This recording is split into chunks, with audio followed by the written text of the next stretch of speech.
I'm about to walk around one of the mining chakras of the planet, Lake Rotokonamu, and this is the perfect place to have this talk about the cycles of nature. And when we're entering into a solar minimum, how the Earth is going to respond to the situation, and how the powers that be, the dark occultists, have hijacked this time of cyclical, natural,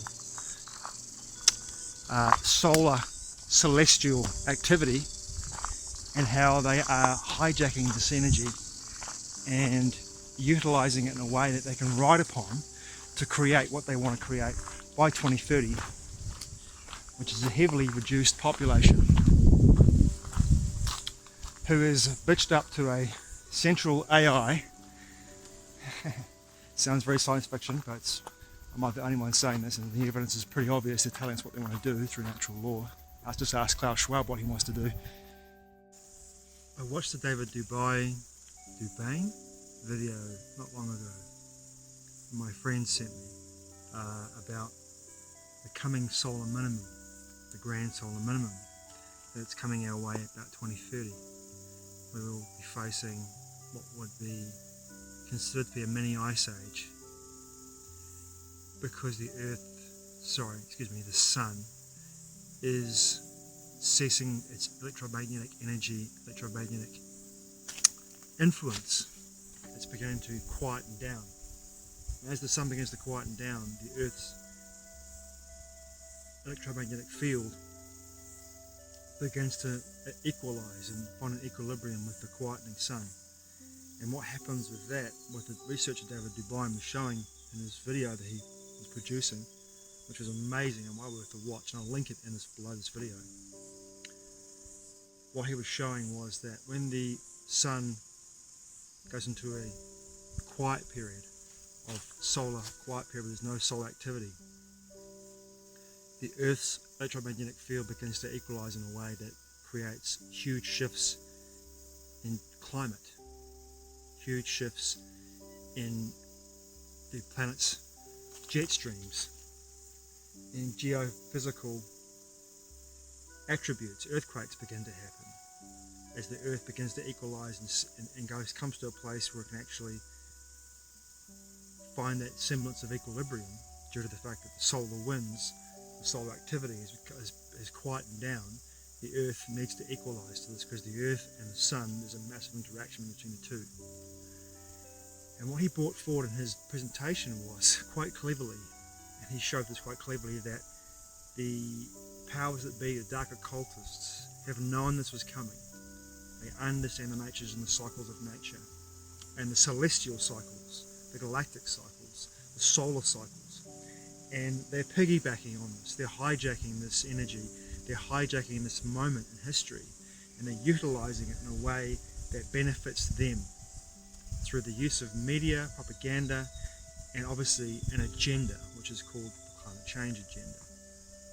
And what they are doing at the same time that this is happening, and I think this might be, look at this, I watched his research and watched his video.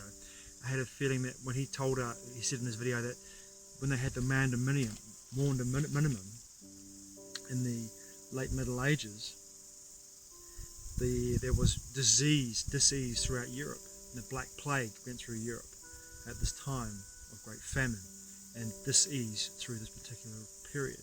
And I'm wondering if there's a correlation between the powers that be and the dark occultists and that plague that went through Europe, and that plague was released into Europe at the time to rid the population, to halve it to a place where it was easy to maintain, and obviously feed, due to the nature of the fact that due to the Maunder minimum, the prices of wheat and rye and other large agricultural crops and the availability of those was at a scarcity that they needed. The powers that be, the dark occultists, knew they had to reduce the population of their slaves, and we are slaves through the slavery system, reduce the population to a place where they're able to control it but also feed it.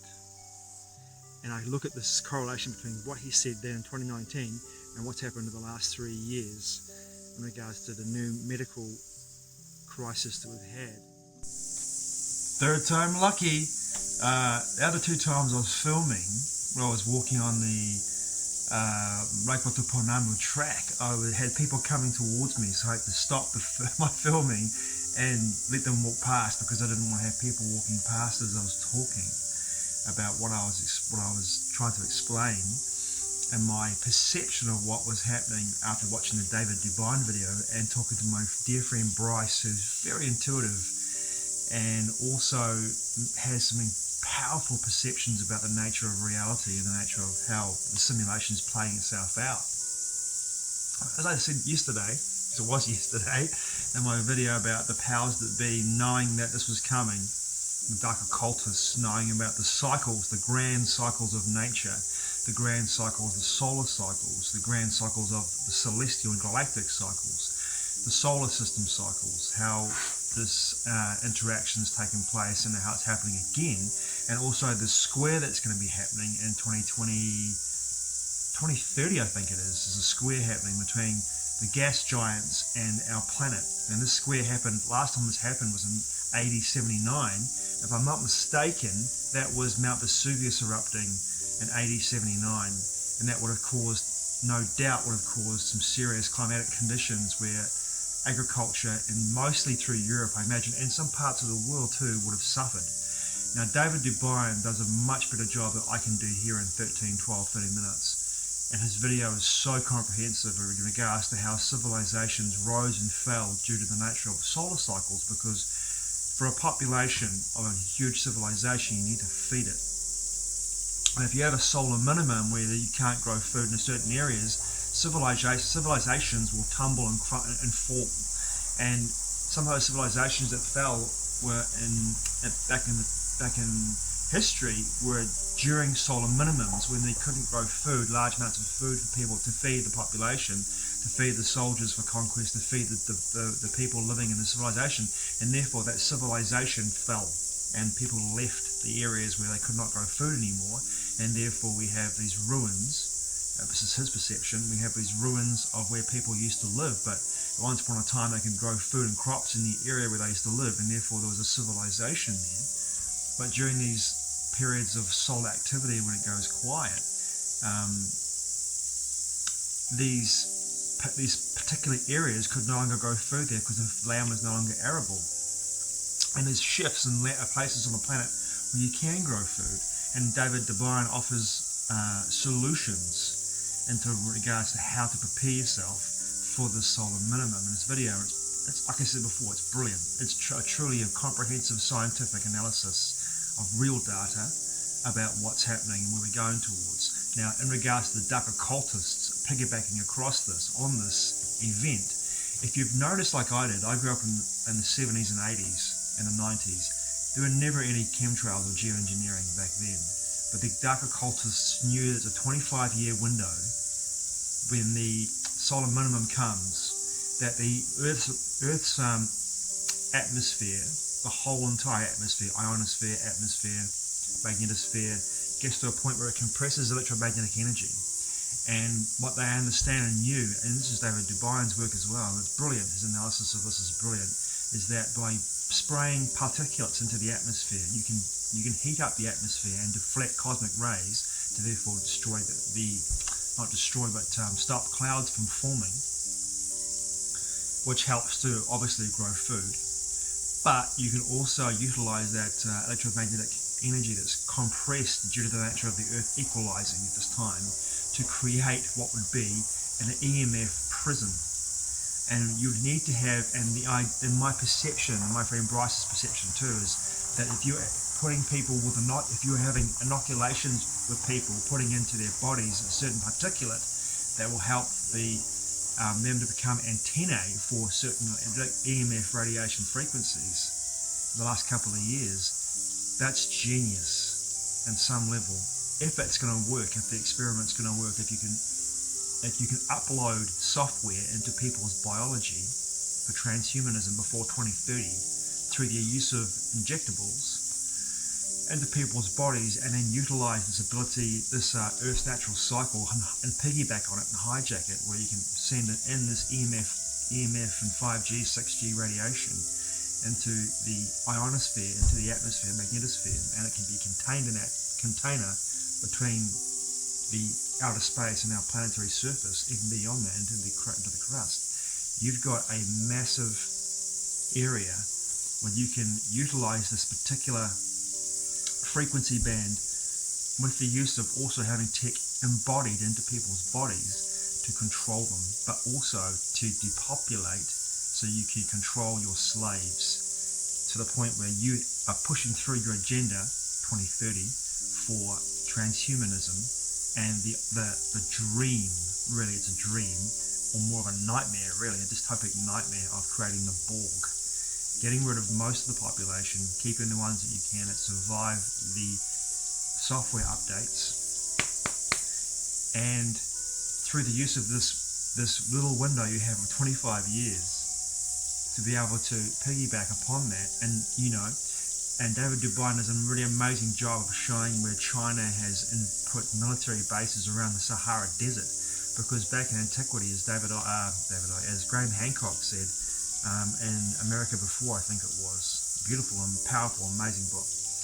At some point in our prehistory, in antiquity, the Sahara Desert had mega lakes in it, and enormous pastoral rolling hills where you could grow food, and there were animals, livestock cruising, well not livestock, but maybe livestock. There was large herds of wandering herbivores through that particular part of the African continent. And David DuByne says that in the future, that will become one of the world's food-growing areas due to the nature of the change of the climate as you go through the solar minimum. It's just fascinating because China's put military bases all around the Sahara, getting ready, so forward thinking, getting ready for this event. And the places in the world today where we actually have large amounts of food growing. In the near future, we're not going to be able to grow food there anymore because the nature of the changing cyclical event and the nature of the solar minimum. The parts of the world that grow food now, we rely on for wheat and rye and for other large crops, are no longer going to be able to produce, and therefore the powers that be are probably understood that it's time to get rid of most of the population so we can actually feed our slaves and our soldiers. Crazy as that sounds, but that's how it rolls. So it would seem, in my perception and my friend Bryce's as well. And we will see if that's the case. I mean, it's a perception, not necessarily the truth. Very interesting presentation, and it brings in a lot of correlations as what we've seen in the last few years globally, what's happening.